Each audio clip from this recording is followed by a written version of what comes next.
Hello guys, সবাইকে good morning. তো এখন বাজে সকাল 11টা।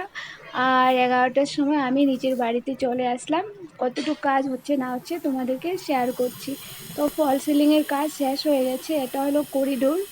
হ্যাঁ, করিডোর হবে। এটা হবে বেলকনি যাওয়ার দরজাটা, বাইরের দিকে বেলকনি। আর এটা হবে আমার মেন বেডরুম, যেটায় আমি থাকবো। আর দেখো না গাইস, পাখি এই ফল সিলিংয়ের ভিতরে ঢুকে বাসাও বানিয়ে নিয়েছে। তারপর আর এদিকে হবে ওয়াশরুম। এদিকে ইন্ডিয়ানটা বসেছে, কোমরটা বসেনি, কোমরটা বসাবে। আর কেমন লাগছে বলবে, আমার তো ভালোই লাগছে। আর এটা হবে আমার মেয়ের রুম। মেয়ের রুমটাও আমার দারুণ লেগেছে, ভালো লাগছে।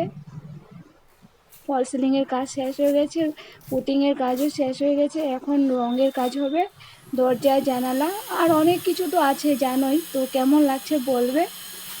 এখনের জন্য